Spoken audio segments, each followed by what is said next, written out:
Hello, today we're interviewing Arai Sensei. He was one of my teachers when I was studying animation in a vocational school here in Japan, and we'll learn more about his work. He does background animation for animation, video games, and such, and he has his own studio, or so I think. Actually, I don't know much myself, so we'll learn all that together. I'll be adding English subtitles to the video because I'll try to do my best and interview him in Japanese. Good luck to me. I hope you enjoy it. 忙しいところでありがとうございました。はい、可愛くて考えられない。じゃあ初めからご紹介がいただいていいですか。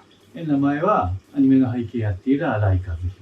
どうしてアニメ業界に働くようになりました。家の近くに、ここじゃないけど家の近くにスタジオができて、絵が好きだったからその会社に絵を描いてる会社って知ってたから自分の描いた絵を持ってって、ポートフォリオ。そういやポートフォリオじゃない、本当にただの絵1枚の絵を宇宙戦艦ヤマトの絵を描いて持ってって上手だから働いてみるって言われていいですね。それがもう背景でしたか。その会社は背景の会社だから。あ、そうか。そこからもアニメ業界に入っていただいて。だからそれでも今の学校に入った学校を卒業して今の専門講師やってる専門学校に入って、卒業してからこの業界に入って今までそうずっとスタジオ最初はねマスコットっていう今もうないでその時は何の仕事やりましたとかなんかみんなと一緒にやってもらって最初は何だろうサザエさんとかほかほか家族とかやってあとは東映のやってたからドクタースランプ新井ちゃんとかすごいその時は背景の監督があってその人にチェックをさせてくれることで、だんだん自分の映画もそうだねいつくらいから自分のスタジオやって始めましたか。スタジオはもうあれだけどだからこのスタジオここまでそこからここまではどうやってその時だからその会社ホームページも載ってたと思うけど最初は学校を卒業した後はねそこに行かなくて先生の会社に一回入ったんだけどこう辞めて先生が金箱さんっていうんだけどその金箱さんがいた、そのマスコットっていう会社に行ってそれで一緒に働いてで金箱さんはほらうまいから美術監督とやってたからその補佐をアシスタントをしててだから結局だから美術監督のアシスタントでだんだんアシスタントが取れて美術監督が一緒になってその後はねそこの会社辞めてサンライズとかここは辞めてだからアニマル屋根は鈴木さんのいる会社に行ってでそこでサンライズとかのレイズナーとかなんかロボットもの昔はそういうの多かったからガンダムもやってたガンダムはねやってないけどガンダムはね劇場とかテレビのはやってないあとは AIC のメガゾーンとかイクサー1とか鈴木さんのマサヤスタジオから独立したということですか。そうだね。あと学生とも仕事してますね。学生？生徒？そう、生徒さんの。小山と堺。小山と堺の最初の昔の何期生かな最初のぐらいの卒業生。堺もそう。今一緒に2人とも美術。美観はやってないけど美術的な仕事はやってるからもうだいぶうまいんで。今プロセスが説明してくれますか。なんか初めからその作品が渡すまでとか。だから最初はプロデューサーから電話とかメールかなんかで連絡が来て、依頼が来て、それでスケジュールとかが会えば大体引き受けるし。その時はなんかもう締め切りがあげるとかなんか。締め切り大体スケジュールはね大きく半年とか1年とか、スケジュールは放映が決まってる場合もあるし、決まってない場合もあるし決まってないとね、決まってないと結構調整はできるんだけども決まってるともうダメだからすごく大変になる。でその時はじゃあその作品の中で例えばアニメならなんか12箇所のアニメならじゃあこの1章と2章の箇所の全部の背景がしてくださいとか残るとか、だから背景も全部監督もする場合もあるし監督だけする時もあるし背景は他の会社でやる時もあるし、で別々の違うの会社が同じ1箇所の背景に入るということはありますか。1箇所のそれはもうダメですね。もう自分の場所で昔は劇場とかやるとメインのスタッフは集まったりするけど今はあんまりしないんじゃないかな。劇場版でも劇場版でも多分フリーランスの方がに頼むということかな。そうだね。多分昔スタッフルームってちゃんと作ったけど、まあどうなんだろう。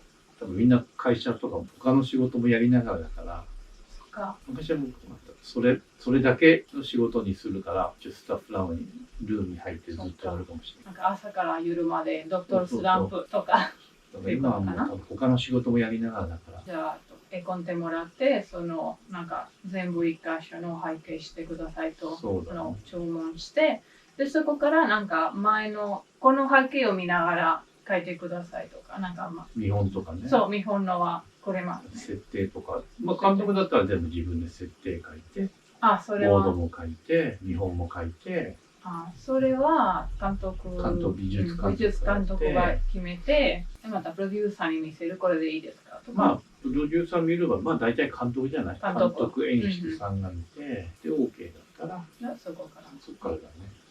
新井先生はなんか一箇所とかもらって、そこから全部やるか、他の例えば昔の生徒さんとかに他の人にあげますか、それから全部自分でやります。あまり頼みたくない。他のスタッフにそんなに頼みたくない。だからうちだったら小山とかそういう実力の分かる人間にはもちろんなんだけど、作品によってはスケジュールがないと、この1話3話5話とか奇数はこの会社とか、2、4とか偶数はこっちの会社とか出したりとかして、そうするとチェックだけ美観だけやったりとか。美術監督が一つがいて、でもその人が自分のチームにあげると別のスタジオのも見るということ？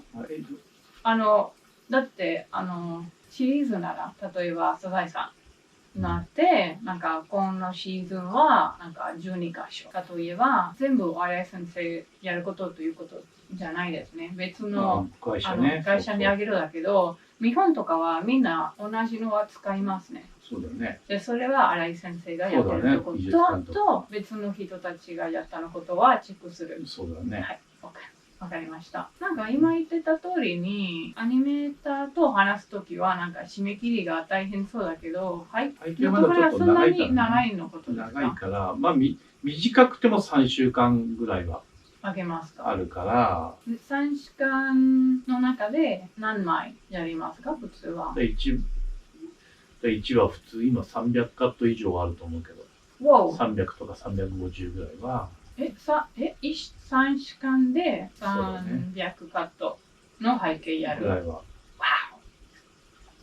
わお、すごい。3週間で終わりじゃないから、一応前の話数とこう、1話、2話、3話、4話って重なってるから、例えば今は1、3、1、2、3、4話まで一緒にやってる。そうですね。あと設定は結構似てるでしょ。例えば1カットでなんかシーン1なら、例えばこの部屋ならこのところが見るとかで、あとはこのところで、あとは全部のところとか結構似てるの、シーンにとってもありますし、わあすごいですね。それはもう値段がプロデューサーから決めておきますか？先生が見てからお金はもう全部やる前に絵コンテ見て、絵コンテ見てっていうかもう本当にその前、そのもっと前にスケジュールから決めること。そうで、あとはなんか大変になる可能性があるとか、その時にはまたもっと増えてきたら増えてきたよっていうのを言うと、もう少しアップしたりとかっていうのは。大きいの画像がいっぱいあったとか。それからほらカット300カットぐらいって言ってたのが、400カットぐらいになったら。もちろんです。それはもうその分は上げてくれるっていう。で、1カット何円になります。背景の場合はね、あまり1カットっていうかもう1本で。もう1本で。例えば大体300カットぐらいだったとか。300カットは1箇所。そうだから120万とか100何十万とか。でもそのカット数が増えたら単価が下がっちゃうでしょ。やっぱり同じ120万だと。だから130万とか140万に上げてもらわないと、みんなの給料が安くなっていくから、それもだから一応なんていうの、マネージャーみたいな仕事も交渉、ネゴシエイトじゃないけど、ネゴシエイトがありますね。もちろん。それもだからやらないと、一応タッフはね、直接文句は言えないから、こっちがか。言わないと高いお金を払えないからっていうふうに。わかりました。で、そうですね。その時はまだ絵コンテとかまだ見れないところですね。難しそう。じゃあこの一箇所は100枚しかないから。わかんない。大体しか。大体。始まる前は何もわからないから。そう。絵コンテがまだやってないぐらいでしょ。多分。そう楽になる時もあるし、大変な時もあるし。楽になったら言わないけど、大変になったら言うよ。まあですね。先生がこの業界に初めて働いたと今のは何が変わったとか、背景美術監督にとしてもなんか一般的な、例えばデジタルになったとか。まあデジタルになったのは大きいよね。うん、手書きで書く人はほとんどいないだろうし。先生が結構得意のはまだ手書き。手書きはもうやってないけど。もうやってないんですね。でもデジタルは誰でもできるからあんまりそういうのは好きじゃないっていう。コピペとか。コピペもそうだし、全部一緒のハンコみたいな絵は嫌いだから。そうですね。いつも同じ木が使うとか。だからその辺はなるべく今もやってるけど、なるべくちょっとこう画面で絵を作りたいなっていうのがね。まあこれは一般的なのをみんな知ってるということだったんだけど、別のものがありますか？なんかマネジメントが変わったとか、大体みんな独立したとか。ギャラとかってこと？ギャラもまあ40年前と比べたら変わってるけど。どう変わりましたか？まあでも背景は一番いいと思うけどね。作画は倍ぐらいになってるけど、多分やることはもうすごくハードだから。ですね。背景もハードだけど、まだ作画のハードさに比べるとね、ちょっと種類は違うけど、まあコピペも使えるし、素材も使えるし。それと背景が楽になったという、まあ楽になった部分も大変な部分もあるんだけど。だから今の方が背景の方がいい。どうかな。かもしんないね。でもそんなに技術的にねレベルの高い人じゃなくてもやっぱそういう上手い人の素材使うとね、まあもちろん。今ほら写真なんかいっぱい使うから。そうか、写真撮ってその上になんかもう背景描いて。そんなに絵が描けなくても。新海誠とかね。新海誠監督も結構やりますね。まあ綺麗になりますけどね、確かに。あとスタジオチーズもそれやった。絵を描くんじゃなくて絵の加工だからね、写真を加工して絵っぽく作ってるから。先生はなんかもっとイマジネーションから残るの絵の方がに参加しますね、作品にとって。でも写真のこととか来たら自分の美術監督が外に出て写真撮るということですか？それからネットで探して。両方やるんじゃないかな。今ないものだっていっぱいあるし。それはもう本買ったりとか本買うとか、ネットの写真の画像の検索もあるし。前になるの話だけど、聞いてアニメーターさんが始まってから1年が多分経たない人が結構多いのは聞きましたんだけど、やってる人たちのもそんなパターンがありますか？1年でもうやめるのはパターンが多いんですけど。作画はね。作画が多い。まあ背景もだけど背景はほら希望者がそんなにいないじゃない。まあね、20人ぐらいいたら1人とか2人ぐらいじゃない。作画は5人も6人も7人も入って3人ぐらい辞めちゃう、4人ぐらい辞めちゃうけど、背景は1人2人とか多くても3人ぐらい。普通は続けるということですか？辞めちゃうも多いと思うよ、やっぱりアニメは。だけど辞めないで他の会社に移ればいいと思う、最初は。この辺は学校でもいろいろ話してるけど、日本のアニメ業界というか閉鎖的だからね、クローズ。そうですね。でもみんながなんか専門学校に入っててから思ったよりなんかみんなが他の人が知ってる。なんかすごくコミュニティの気持ちがありますのは感じましただけど、みんなが他の人は知ってて、他の人は他の人と話して、なんか思ったよりアメリカのなんか情報が見るとすごくスタジオの人が閉まってて秘密がいっぱいあって、他の人のスタジオのは話してダメとか。日本はね。いや、これはアメリカの方で、ここに入ってからもっとその人はあっちに入ったとか、なんかもっと聞きましたのはすごくびっくりした。業界のアメリカって閉鎖的なのかな。アメリカの方がなんかリバリティなんかライバルうんの方が高いの感じがします。まあ私は働いたことないけど、読んでから人と話してからその感じがしましたね。ここの専門学校に入ってから特にみんなが別の人は知ってる。で、紹介いいんじゃないとか。でも日本でもお金とかってなると、まあもちろんあんまり他の会社の給料とかあんまり自分のとこは知らせたくないから、じゃあタブいいとそっちに行きたがるから。じゃあタブのことはお金とか、そうだね、あとはありますか？なんかぜひお金絶じゃ対ない？お金は一番タブかな。あとだから時間働いてる時間、朝何時からか夜中とかさ。そっか、なんかまあオーバータイムが。そうだね。まあその業界にがオーバータイムがないぐらいの、まあとりあえず普通だけどね。が、そうですか。それ以外は別に話すこと、例えば今このプロジェクトは始まりますとか。それは別にそんなには内緒には。俺はあんまり内緒にしないタイプの人だから。人によっても人によって違うと思う。そうですね。もちろんあとコミュニティによっても。隠す必要がなければ別に全然。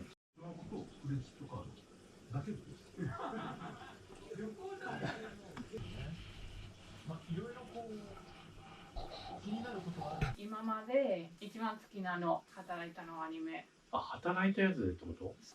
仕事したやつの中の好きなのは「紅」とか、あと「グスコーブドリ」とか。グスコーブドリは鈴木さんも一緒にやったけど、いい作品っていうか自分がやる時が楽しかった。それは今言った作品は2つともとってもいいんだけど、なんでかっていうと監督が何も言わない。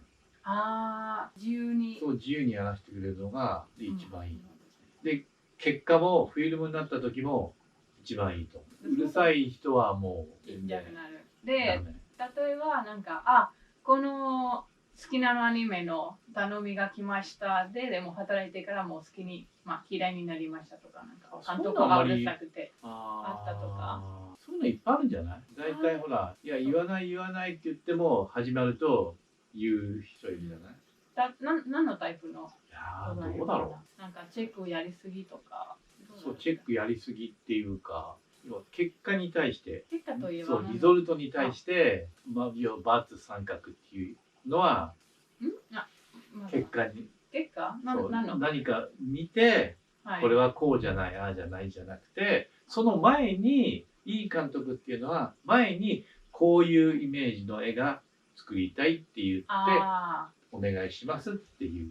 そうか、前から設定がそっちのおかげで監督は詳しくしないと嫌がりなる。最初の段階でつかめると、あとはほとんど OK で、本当に違うとこだけはこれはちょっとこういうふうにしてっていう、ここだけはっていう。今は先生何